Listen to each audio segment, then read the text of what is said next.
आपका ruling planet Venus आपके third angle पर आ जाएगा। ये कैंसर एंगल कहलाता है।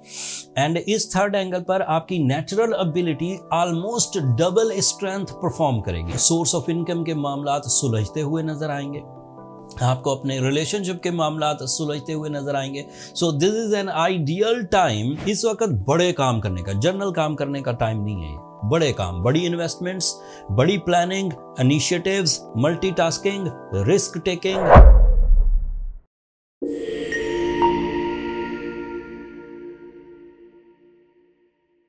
अस्सलाम वालेकुम टॉरियंस, मैं हारिस अज़मी प्रोफेशनल एस्ट्रोलॉजर आपकी खिदमत में हाजिर हूँ इस हफ्ते की एस्ट्रोलॉजिकल रिसर्चेस के साथ। 11 जून से 17 जून तक हर तरफ खुशियाँ हैं, एस्ट्रोलॉजिकल रूल्स के मुताबिक, मजहबी कवानीन के मुताबिक एंड जो प्लानिटरी पोजीशन है उसके मुताबिक। कैसे खुशियाँ हैं? 11 जून ये ज़िलहज का आगाज़ है। ये इस्लामिक जो साल है उसका ये आखिरी महीना है। इस महीने के पहले 10 दिन गैर मामूली रिवॉर्ड्स के 10 दिन माने गए। इसके बारे में नबी करीम सल्लल्लाहु अलैहि वसल्लम ने हमें बताया कि इन दिनों किए गए अमाल आम दिनों के किए गए अमाल से कई गुना ज़्यादा रिवॉर्डफुल हैं, कई ज़्यादा गुना उनके फ़यूज़ व बरक़ात हैं। इन दिनों में असहाबाए कराम के अक़वाल के मुताबिक, उलमाए कराम की तशरीहात के मुताबिक, नबी करीम सल्लल्लाहु अलैहि वसल्लम की अहादीस के मुताबिक एंड अल्लाह ताला के जो सूरह फजर में बयान की गई आयात हैं उनके मुताबिक इन दिनों जो नॉर्मल काम है, जो आम रूटीन में आप इबादत करते हैं, उसके अलावा भी आपको कुछ करना चाहिए। दो चीज़ें तो बड़ी हैं, वो तो हर साहिबे इस्तिताअत पर तकरीबन फ़र्ज़ हैं। एक हज करना, वो भी इन्हीं 7 दिनों में आएगा, ये जो 11 तारीख से 17 जून तक है। दूसरा कुर्बानी करना, ये भी ख़ास अमल है जो इन्हीं 10 दिनों के लिए मुख्तस है। अदरवाइज़ सदका करें, खैरात करें, ज़कात दें, लेकिन कुर्बानी करना इन 10 दिनों में अल्लाह ताला की तरफ से हर साहिबे इस्तिताअत पे फ़र्ज़ है। अब तीसरी बात, अल्लाह का जिक्र। इन्हीं 10 दिनों में तकबीरात का कहना, अल्लाहु अकबर, ला इलाहा इल्लल्लाहु, अल्लाहु अकबर वलिल्लाहिल हम्द, ये गैर मामूली अमल है, इसको ज़रूर इख्तियार करें। ये मजहबी पस मंज़र की जितनी चीज़ें हैं आपको वो मुझसे ज़्यादा पता हैं, उलमाए कराम ने उसकी बहुत तशरीहात बयान कर रखी हैं, आप वहाँ से देख सकते हैं। बट मेरे पास बीइंग एस्ट्रोलॉजर एक बहुत अच्छी खबर है। ऑन 17 जून आपका रूलिंग प्लैनेट वीनस आपके थर्ड एंगल पर आ जाएगा। ये कैंसर एंगल कहलाता है। एंड इस थर्ड एंगल पर आपकी natural ability almost double strength perform करेगी। You are more emotional, you are more dutiful, you are more spiritual, you have more, वो क्या कह सकते हैं, एहसासात, emotional connections, you are loving, caring, family oriented, decision power, ये सब आपकी जो नेचुरल एबिलिटीज़ हैं ये डबल होंगी। इस स्ट्रेंथ में आपको अपनी सेहत के मामलात सुलझते हुए नज़र आएंगे, आपको अपने सोर्स ऑफ इनकम के मामलात सुलझते हुए नज़र आएंगे, आपको अपने रिलेशनशिप के मामलात सुलझते हुए नज़र आएंगे। So this is an ideal time for material and non material advantages. लेकिन बात अभी ख़त्म नहीं हुई, और भी प्लैनेट्स हैं जो आपको फेवर कर रहे हैं। जैसे आपके लिए मार्स आपके फर्स्ट एंगल पर है। This is positive for your spiritual beliefs. This is very positive for your own confidence. This is very positive for your competitions, for your traveling and for your family welfare. Mars is also responsible for your life partnership. Mars is responsible for the connection between husband and wife, strong spiritual bonding, जिसे soul connections कहते हैं। एक और planet है जो आपके लिए बहुत पॉजिटिव है, दैट इज सन, सूरज और मरकरी इस वक्त दोनों ही आपके सेकंड एंगल पर है। So you are more creative, you are more decisive, you have quality to take risk and इसी तरह प्लान्स की accuracy, communication, magical skills, public image, learning skills and calculations जो एक्यूरेसी देगी, कॉन्सेंट्रेशन भी। So एक तरफ आपको स्पिरिचुअल एडवांटेज जिलहज की तरफ से, दूसरी तरफ आपको एस्ट्रोलॉजिकल एडवांटेजेस आपके रूलिंग प्लैनेट की तरफ से, तीसरा आपको मरकरी एंड सन की पोजीशन बहुत फ्रेंडली मिली हुई है, and the last is but not the least आपके लिए जुपिटर भी आपके सेकंड एंगल पर है। That is ideal for your knowledge, that is ideal for your new opportunities, all type of opportunities, relationship opportunities, business deals, job opportunities, job switching, traveling opportunities, educational opportunities, rewardfulness, respect, face value, public activities, everything is on track.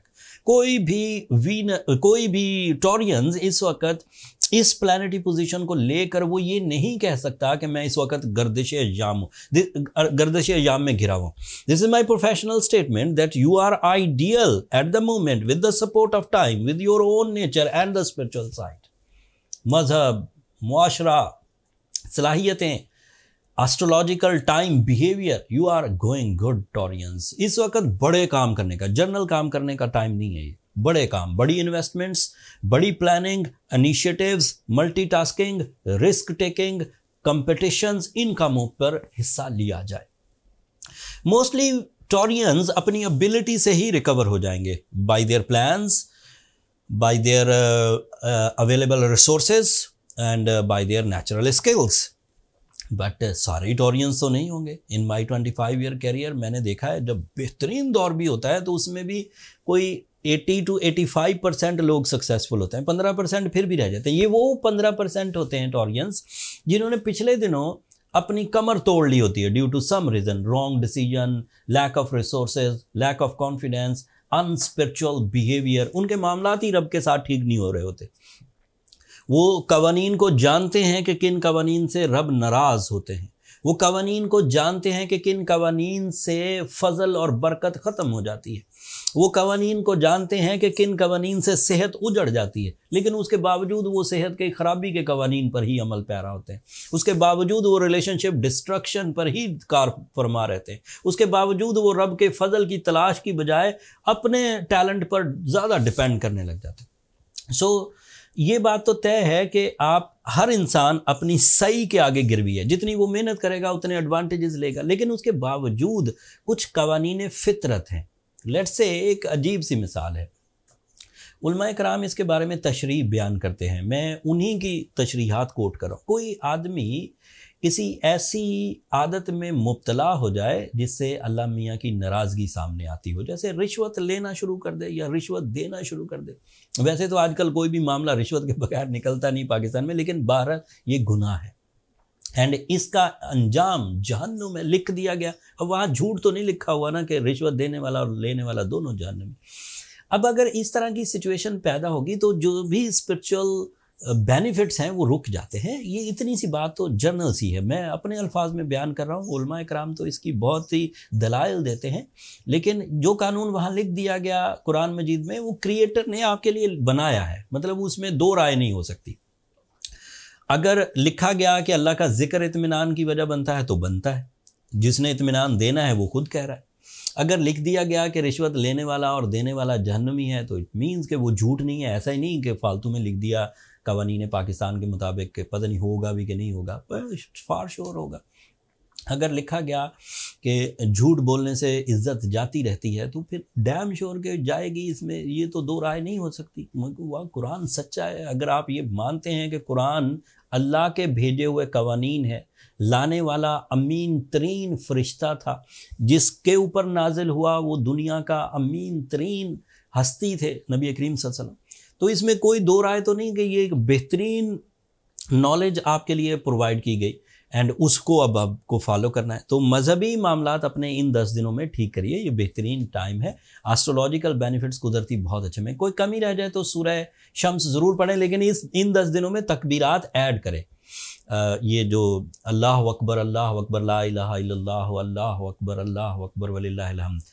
वैसे तो ये कहा जाता है कि जैसे ही इसका चांद तुलू हो ज़िलहज का, ये हर नमाज के बाद पढ़नी चाहिए। बट स्पेशली जिस दिन हज हो उस दिन से आगे सो ऑन, ईद वाला दिन, कुर्बानी वाला, ईद के तीनों दिन, फिर वो ज़्यादा कंसिड्रेशन तकबीरात की करनी चाहिए। तकबीरात की कई किस्में हैं, वो आपको मिल जाएंगी online. That's all from my and Taureans. अगर इसके बावजूद अगर कोई कमी रहे और कोई चीज़ तिश्नगी आपके अंदर, कोई प्यास और कोई चीज़ पूछना चाहें तो फिर अपने पर्सनल चार्ट की तरफ चले जाइए। उसके लिए ये नंबर नीचे चलते रहते हैं, इन पर रब्ता करके आप अपने लिए टाइम ले सकते हैं। बट वो फ्री फोरम नहीं है, होपफुली आप अंडरस्टैंड करेंगे। अगले हफ्ते मज़ीद एस्ट्रोलॉजिकल इवेंट्स हैं। मरकरी एक और अच्छी पोजीशन पर आ जाएगा, इस वक्त भी अच्छी पोजीशन पर है बट मज़ीद मुस्तहकम होगा।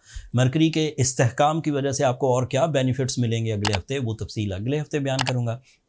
तब तक के लिए मुझे और मेरी टीम को अब इजाज़त दीजिए। दुआओं में ज़रूर याद रखिएगा। अगले हफ्ते तक के लिए अल्लाह ने